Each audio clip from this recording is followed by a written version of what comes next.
कैसे क्या हो गया देखते देखते। क्या से क्या हो गए आटा लगाते लगाते। सो फाइनली मिल गया है ढूंढने के बाद इतना, लेकिन वो भी देखते मेरे होता भी है कि नहीं होता है। तो वीडियो को रोकना पड़ा क्योंकि ये लोग आ गए हैं मेरे तैयार होने से पहले। ये मेरा शादी के पहले का सूट है और मैं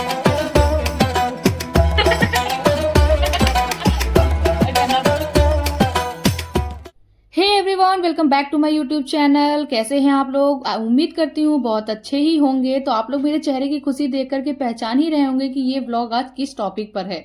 तो जिसने अगर मेरा व्लॉग 2 नहीं देखा है तो जाकर के फटाक से व्लॉग 2 देखिए और मेरे वीडियो को लाइक, चैनल को सब्सक्राइब जरूर करिएगा। तो जैसा कि आप लोगों को पता ही है कि प्रेगनेंसी टाइम चल रहा है, मैं थोड़ी सी हेल्दी हो गई हूँ। ये सूट मेरी शादी के पहले का है। इसकी 2-2 इंच मैंने सिलाई खोली थी, तब जाकर के ये सूट हुआ था। भाई साहब सूट हो ही गया था, मैं इसी में खुश हो गई थी। रेडी होकर के तो जैसा कि आप लोगों ने थंबनेल तो पढ़ ही लिया होगा कि मेकअप में दम तो है, सबका रिएक्शन क्या होगा, खासकर अभिजीत का रिएक्शन क्या होगा। तो जैसा कि आज मैंने जल्दी से सारा काम निपटा लिया था, वो जल्दी ही आने वाले थे, तो मैंने सोचा क्यों ना आज रेडी हो लेती हूँ। बहुत दिनों से मैं रेडी नहीं हुई थी। खैर जितना देख करके मेकअप में खुश हो रही थी, अपने सारे जितने पुराने मेकअप निकाल करके, उतनी ही खुशी मेरी दुख में भाई बदल गई थी। क्योंकि लास्ट में क्या हुआ था, आप लोग वीडियो में बने रहिएगा और वीडियो को लाइक जरूर करिएगा। तो जैसा कि अभिजीत यहाँ पर जल्दी आ गए थे, मेरा सारा प्लान चौपट हो गया था, धरा का धरा रह गया था। तो वीडियो को रोकना पड़ा क्योंकि ये लोग आ गए हैं मेरे तैयार होने से पहले। तैयार होने या ना होने से कोई मतलब ही नहीं है, क्योंकि प्लान तो फ्लॉप ही हो गया। मैंने सोचा था कि ये जब तक आएंगे तब तक मैं रेडी हो लूँगी, लेकिन वो तो टपक भी पड़े हैं और वो कमरे में लेटे भी हैं। अब क्या ही मैं तैयार हूँ, मतलब एक होता है ना कि हाँ आ रहे हैं चलो तैयार हो लेते जल्दी, लेकिन अब मेरा मन ही नहीं कर रहा फिर तो जैसा कि मैंने प्लान बनाया था तैयार होने का, लेकिन अब वो लोग आ ही गए थे। मैं रेडी हो रही थी यार, उन लोगों के भूख भी लगी थी, मेरे मामा के लड़के वगैरह भी आए हुए थे और अभिजीत भी साथी में थे। आज जल्दी आ गए थे, उनको भूख भी लग रही थी। तो मैंने सोचा चलो अब कुछ मैं बना तो सकती नहीं हूँ क्योंकि मैं रेडी हो रही थी। तो फिर उसके बाद मैंने सोचा समोसे मंगा देती हूँ। तो मैं समोसे निकाल रही थी, अभिजीत बोले कि तुम आओ तुम भी खा लो। तो मैं सबको यहाँ पे एक एक समोसा निकाल रही थी। तो मेरे मामा के छोटे वाले लड़के बोलता है कि अरे हमको 2 समोसे दे दो। उसका रिएक्शन देखना भी क्या बोलता है। क्या कह रहे हो? हम भाई मार कर दे भाई, हमका 2 समोसा ना मिले। किसके क्यों मार करोगे? भाई हमको 2 समोसे चाहिए भाई, मैं 2 समोसे खाऊंगा भाई, मेरे भूख लगी है बहुत जोर से। गोलू खा, गोलू तुम्हारी वीडियो डालने में कोई दिक्कत तो नहीं है? गोलू तुम्हारी वीडियो डालने में कोई दिक्कत तो नहीं है? दिक्कत का बाद में बिहार हो जाना हो अरे खाना बढ़िया है ऐसी देख रहे फोटो गार्डन कर रहे हैं। मैंने तो समोसा खा लिया था, लेकिन भाई साहब एक शख्स जो है ऐसा है जिसे कोई भी चीज़ ना दो तब तक कि हम लोग की कोई चीज़ हजम नहीं होती है। तो जैसा कि यहाँ पे बउआ आ गया था, वो समोसा मांग रहा था, कह रहा था कि मुझे दे दो मैं ऊपर खाऊंगा जाके। तो मैं उससे जिद कर रही थी कि नहीं तुम नीचे खाओ, एक नहीं 2 समोसे खा लो। लेकिन वो भाई साहब अपने आगे किसी की मानता ही नहीं है। बातें करते करते खा पी करके मैं जा ही रही थी तो देखा कि माही की तबीयत खराब हो गई थी। चाची उसे दवा दे रही थी और फिर मुझे रेडी भी होना था, तो मैं रेडी होने के लिए निकल पड़ी।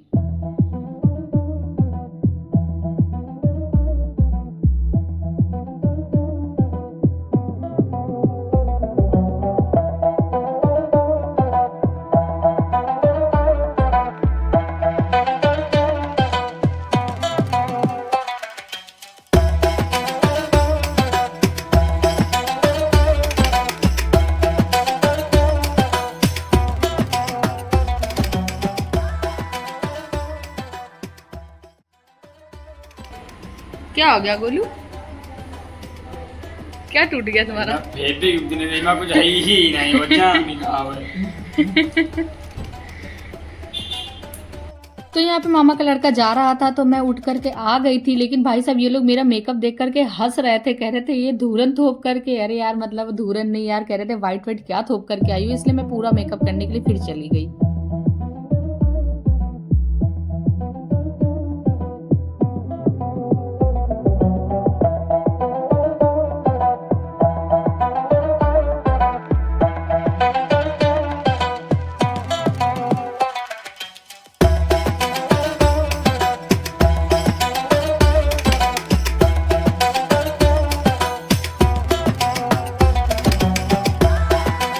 यार जब जब तक कि मेकअप कर रहे हो और उसमें लिपस्टिक ना लगा रहे हो तो भाई साहब मेकअप बिल्कुल अधूरा है। तो यहाँ पर मैंने लिपस्टिक लगा लिया, अभी भी मैं रेडी नहीं हुई क्योंकि मेरी बिंदी बाकी थी और बिंदी से भाई साहब क्या लुक आ रहा था। फिर मैंने 2 ईयरिंग निकाली। आप लोग बताइएगा कि आप लोगों को कौन सी अच्छी लग रही है, मुझे यहाँ समझ में नहीं आ रहा था। तो मैं चाची मम्मी सब लोग आंगन में बैठी हुई थी, मैंने सोचा चलो उन लोगों से पूछ लेती हूँ। तो मैं उन लोगों से पूछ करके आती हूँ तो रिव्यू मिलते हैं बड़ी वाली ईयरिंग के लिए।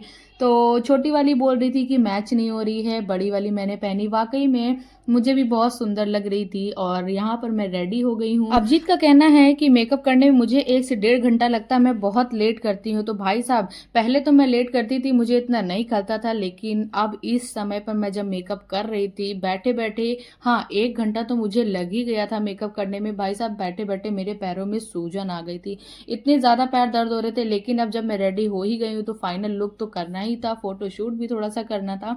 तो मैं यहाँ पर क्लिप वगैरह लगा रही थी, फिर सोचा नहीं क्लिप नहीं अच्छी लग रही है तो मम्मी यहाँ पर आ जाती। मम्मी को लगता है कि वीडियो नहीं चल रहा है, वो भी जैसे ही कैमरा देखती हैं तो वो तुरंत हट जाती हैं। फिर मैं मम्मी से पूछती हूँ कि बाल कैसे लग रहे हैं, मम्मी कहती नहीं क्लिप हटा दो, ऐसे ही बाल ज़्यादा अच्छे लग रहे हैं। तो मैंने जो है क्लिप हटा दी थी। और वैसे भी क्लिप वगैरह मैं ज़्यादा नहीं लगाती हूँ यार, मेरे बाल जो हैं बहुत लाइट वेटेड हैं तो मैं ऐसे ही सिंपल ज़्यादा रखती हूँ। बट फिर भी मैं मम्मी से पूछी कि कैसे लग रहे हैं, मम्मी बोली अच्छे लग रहे हैं। तो ये मेरा फाइनल लुक हो गया। कहते हैं ना मेकअप में दम तो है, तो भाई साहब मेकअप में दम है, क्या से क्या हो गए देखते देखते। तो फिलहाल मेरा ये फाइनल लुक मतलब हो गया है और मैं अब जा रही हूँ अभिजीत को दिखाने, उनका क्या रिएक्शन होता है चलिए देखते हैं। तो यहाँ पर भाई साहब इनका रिएक्शन कैसे लग रहा है बता? तो कैसे जैसा लग कि रहा है मैंने बता? उनसे पूछा कि मैं कैसी लग रही हूँ तो भाई साहब यहाँ पे म्यूट मैंने इसलिए कर दिया है क्योंकि वो थोड़ा सा मतलब हंसी मजाक में कुछ और भी बोल गिना रहे थे, है? बट उनका रिएक्शन ये था, मुझसे कह रहे लायक। तुम ऐसे ही रहा करो, अच्छी लगती हो। तो यार हमेशा परमानेंट आप ही बताओ ऐसे कौन रह सकता है। कभी कदर हाँ रेडी हो गए, वो बोलते ना कभी ईद का चांद, मतलब चांद तो नहीं हुआ लेकिन कभी कदार रेडी हो लेती हूँ। तो उनको ये लुक मेरा अच्छा लग रहा था और उसके बाद मैं मामा के लड़के से पूछती हूँ तो देखिए वो क्या बोलता है। कैसे क्या हो गए देखते देखते। क्या से क्या हो गए आटा लगाते लगाते। तो वीडियो को मैं यहीं पे एंड करती हूँ और आप लोग मेरे चैनल को सब्सक्राइब, वीडियो को लाइक करिएगा। और भाई साहब मेरे पैर इतने सूज गए थे कि मैं बाद में रो रही थी, मुझे जो तैयार होना था ये भारी पड़ गया था। तो अभी मैं जा रही हूँ अपने पैरों में दवा वगैरह लगाने, मिलते हैं नेक्स्ट वीडियो में, बाय बाय।